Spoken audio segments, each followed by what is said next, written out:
സുത്ര എന്ന് പറഞ്ഞാൽ മറ. അപ്പോൾ നമസ്കാരത്തിൽ എന്ത് സ്വീകരിക്കൽ? മറ സ്വീകരിക്കൽ. നമസ്കാരത്തിൽ മറ സ്വീകരിക്കൽ റസൂൽ സല്ലല്ലാഹു അലൈഹി വസല്ലം പറഞ്ഞു, ഇദാ സല്ല അഹദുകും ഫൽയുസല്ലി ഇലാ സുത്രത്തിൻ. നിങ്ങളിൽ ഒരാൾ നമസ്കരിക്കുകയാണെങ്കിൽ അവൻ എന്ത് ചെയ്യട്ടെ? ഒരു സുത്രയിലേക്ക് നമസ്കരിക്കട്ടെ. വൽയദ്നു മിൻഹ, അതിലേക്ക് അടുത്ത് നിൽക്കട്ടെ.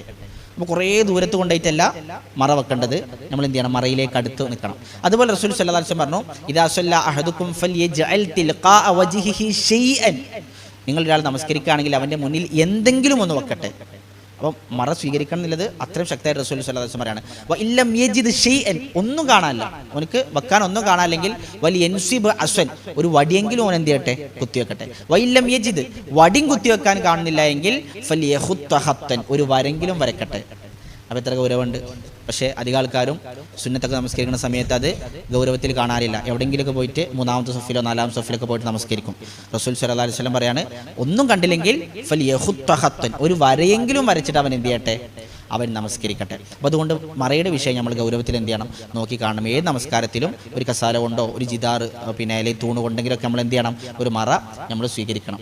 ഇനി മറ സ്വീകരിക്കുമ്പോൾ അതുമായി ബന്ധപ്പെട്ട് മനസ്സിലാക്കാനുള്ള ചില മസലകൾ. ഒന്ന്, തൂൽ, ആ മറയുടെ നീളം. അപ്പോൾ മറയായിട്ട് വെക്കുന്ന സാധനം അതിനൊരു നീളത്തിനൊരു കണക്കുണ്ട്. റസൂൽ സല്ലല്ലാഹു അലൈഹി വസല്ലം വര വരക്കാൻ പറഞ്ഞു, വടി വെക്കാനൊക്കെ പറഞ്ഞു. പക്ഷെ അതെപ്പോഴാണ്? ഒരു മറ ഒന്നും വെക്കാൻ കണ്ടില്ലെങ്കിൽ റുഖ്സ കൊടുത്ത് വരികയാണ്. പക്ഷേ ഏറ്റവും ചുരുങ്ങിയത് നമ്മൾ എന്തെങ്കിലും വെക്കാൻ നോക്കണം.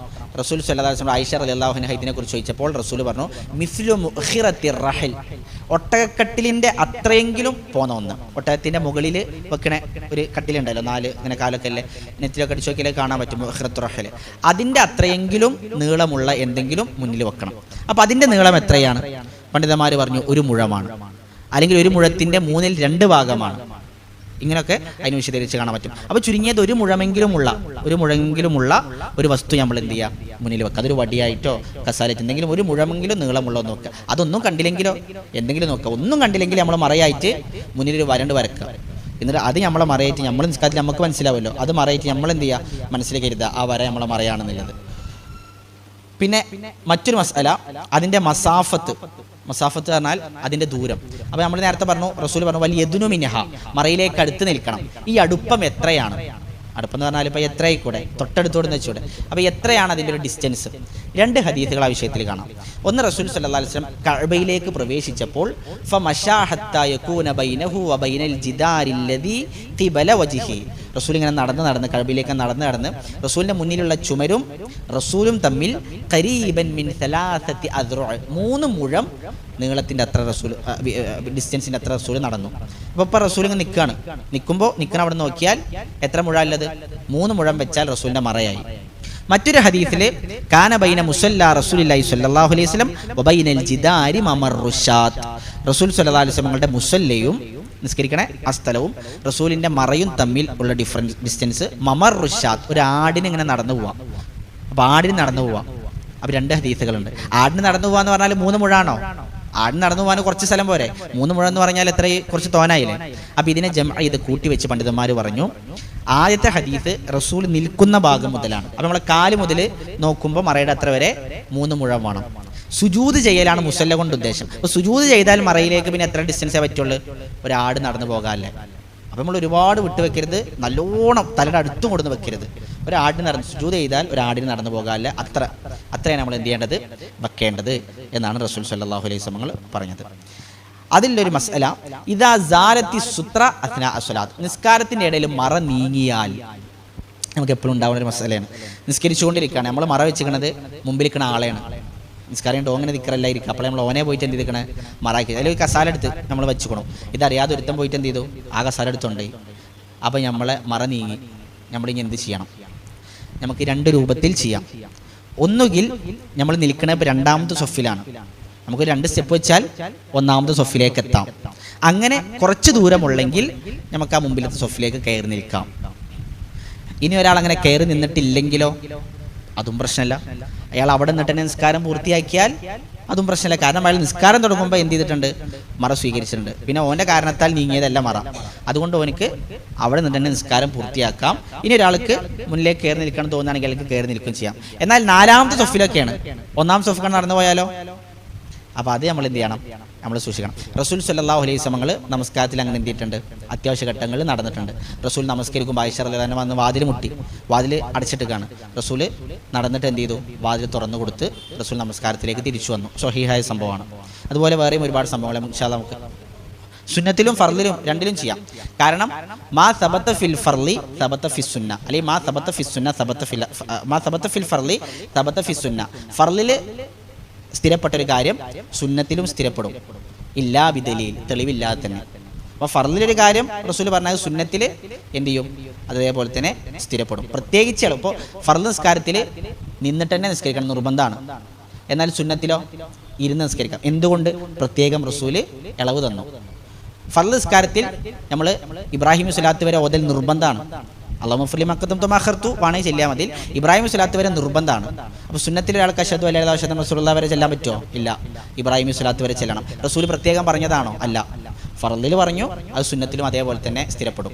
അപ്പോൾ ഫർളിൽ എന്ത് പറഞ്ഞോ അത് പ്രത്യേകം തെളിവ് വന്നിട്ടില്ലെങ്കിൽ സുന്നത്തിലും അതേ സ്ഥിരപ്പെടും. സുന്നത്തിൽ പ്രത്യേകം ഇളവ് വന്നിട്ടുണ്ടെങ്കിൽ അത് ഇളവായിട്ട് നമുക്ക് എന്ത് ചെയ്യും ചെയ്യാം, നമുക്ക് സ്വീകരിക്കുകയും ചെയ്യാവുന്നതാണ്. അല്ലാഹു അലം. അപ്പോൾ മറയുടെ വിഷയം അതാണ് നമുക്ക് സൂചിപ്പിക്കാനുള്ളത്. ഹുക്കുമുൽ മാറു ബൈന യദൈൽ മുസല്ലി, ഇത് ഭയങ്കര ഗൗരവമുള്ള വിഷയമാണ്. നമസ്കാരക്കാരൻ്റെ അതിൻ്റെ മുമ്പിലൂടെ നടന്നു പോവാം. ഇതിൻ്റെ ഹുക്കും, ഇതിൻ്റെ വിധി എന്താണെന്നാണ്. എന്താണ് അതിൻ്റെ വിധി? ഹറാം. ആ വിധി ഹറാമാണ്. ഹറാമാണ് മാത്രമല്ല, ചില പണ്ഡിതന്മാർ പറഞ്ഞ കബായിറാണ്, വൻപാപങ്ങളിൽ പെട്ടതാണ്. അത്രയും ഗൗരവമാണ്. അപ്പോൾ നിസ്കരിക്കുന്ന ആളെ മുമ്പ് കൂടി ഒരിക്കലും എന്ത് ചെയ്യാൻ പാടില്ല, നടന്നു പാടില്ല. റസൂൽ സല്ലല്ലാഹു അലൈഹി വസല്ലം പറഞ്ഞു, ലൗ യഅലമുൽ മാറു മാ ബൈന യദൈൽ മുസല്ലി മാദാ അലൈഹി, നമസ്കരിക്കുന്ന ആളുടെ മുന്നിലൂടെ നടന്നു പോകുന്നതിലുള്ള ശിക്ഷ എന്താണ് എന്നൊരാൾ അറിഞ്ഞിരുന്നെങ്കിൽ ലക്കാന അയ്യഖിഫ 40, മറ്റൊരു റിപ്പോർട്ടിൽ 40 വർഷം അവൻ നിൽക്കുന്നതാണ് അവന് ഖൈർ, ഉത്തമമായിട്ടുള്ളത്. മിൻ അയ്യമുറ ബൈനദൈ, അതിൻ്റെ മുമ്പ് കൂടെ നടന്നു പോകുന്നതിനേക്കാൾ അവനക്ക് ഉത്തമം 40 വർഷം. അപ്പം നടന്നു പോയാൽ അള്ളാഹ് എനിക്ക് ഈ ശിക്ഷയാണല്ലോ വരാല്ലെന്ന് പറഞ്ഞാലോ 40 വർഷം അവിടെ നിൽക്കുമായിരുന്നു. അത്രയും ഗൗരവമാണ് നിസ്കാരക്കാരൻ്റെ ഇടയിൽ കൂടെ നടന്നു പോകാം. മറയുണ്ടെങ്കിൽ എന്ത് ചെയ്യാം, മറയുടെ മുന്നിലൂടെ നമുക്ക് നടന്നു പോകാം. മറയുടെയും നമസ്കാരക്കാരൻ്റെ ഉള്ളിലൂടെയും നടന്നു പോകാൻ പാടില്ല. റസൂൽ സല്ലല്ലാഹു അലൈഹി വസല്ലം ഒരിക്കൽ നമസ്കരിച്ചു കൊണ്ടിരിക്കെ ഒരു മൃഗം ഇങ്ങനെ റസൂലിൻ്റെ മറയുടെ മുമ്പ് കൂടെ പോകാം. അപ്പോൾ റസൂൽ എന്താ ചെയ്ത്, മറയുടെ അടുത്ത് കണ്ട് ചേർന്ന് നിന്നെടുത്തു, എന്നിട്ട് മൃഗത്തിന് പിന്നെ കൂടെ വിട്ടു. അപ്പം മറയുടെ ഉള്ളിൽ കൂടെ ഒരാളെയും എന്ത് ചെയ്യാൻ പാടില്ല, നമ്മൾ വിടാൻ പാടില്ല. റസൂൽ പറഞ്ഞു, ഒരാൾ നമസ്കരിക്കുമ്പോൾ മറയില്ലാതെയാണ് നമസ്കരിക്കുന്നത് എങ്കിൽ 3 വസ്തുക്കൾ അവൻ്റെ മുന്നിലൂടെ നടന്നു പോയാൽ യഖ്തഉ സ്വലാത്തുൽ മർഇ, ഒരു മനുഷ്യനെ നമസ്കാരം മുറിച്ചു കളയും. ഒന്ന്, ഒരു സ്ത്രീ, പ്രായപൂർത്തിയായ സ്ത്രീ നടന്നു പോയാൽ. രണ്ടാമത്തത് അൽ കൽബുൽ അസ്വദു, കൽബുൽ അസ്വദ് പറഞ്ഞാൽ കറുത്ത നായ. മൂന്നാമത്തെ വൽ ഹിമാറു, കഴുത. ഇത് 3 നടന്നു പോയാൽ, ഏത് കൂടെ മറയില്ലാതെ, ഒരാൾ മറ വെച്ചിട്ടില്ലെങ്കിൽ അവൻ്റെ മുമ്പ് കൂടെ 3 നടന്നു പോയാൽ, ഇതിലേതെങ്കിലും നടന്നു പോയാൽ അവൻ്റെ നിസ്കാരം യഖ്തഉ, മുറിച്ചു പോകുമെന്ന് പറഞ്ഞാൽ അതിൻ്റെ പ്രതിഫലം എന്ത് ചെയ്യും, നഷ്ടപ്പെട്ടു പോകും. പുരുഷന്മാരൊക്കെ നടന്നു പോകുമ്പോൾ നമ്മൾ തടയണം, അത് നിർബന്ധമാണ്. തടഞ്ഞിട്ട് റസൂൽ പറഞ്ഞത്, ഓന് വിസമ്മതിക്കുകയാണെങ്കിൽ ഓനോട് യുദ്ധം ചെയ്യണമെന്നാണ്. യുദ്ധം ചെയ്യണമെന്ന് നിസ്കാരത്തിൽ പോയിട്ട് വാളെടുത്ത് വെട്ടണമെന്നല്ല. എന്ത് ചെയ്യണം, ശക്തമായിട്ട് എന്ത് ചെയ്യണം, ഓനെ തടഞ്ഞ് നിർത്തണം.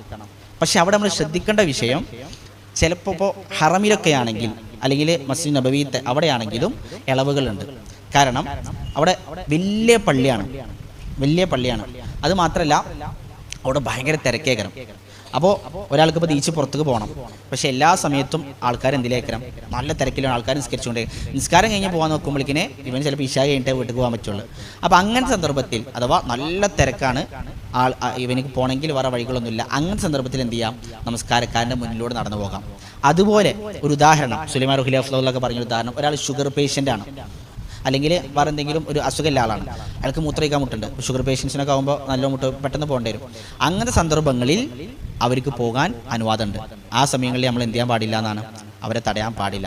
അപ്പോൾ കുറച്ച് വയസ്സായ ആളൊക്കെ ആണെങ്കിൽ അവരൊരു പക്ഷേ ആ രൂപത്തിലായിരിക്കും. അപ്പോൾ അത്തരക്കാർക്ക് മുന്നിലൂടെ നടന്നു പോകാൻ ഇളവുണ്ട്. അഥവാ നല്ല തിരക്കുള്ള പള്ളിയാണ്, വലിയ പള്ളിയാണ്, നല്ല തിരക്കുണ്ട്, അപ്പോൾ മുന്നിലൂടെ എന്ത് ചെയ്യാം, നടന്നു പോകാം. അല്ലെങ്കിൽ ഈ രൂപത്തിൽ അസുഖമുള്ള ആളുകളൊക്കെ ആണെങ്കിൽ അവർക്കും ഒരിളവ് അതിൽ നൽകിയിട്ടുണ്ട്. അല്ലാഹു അഅലം.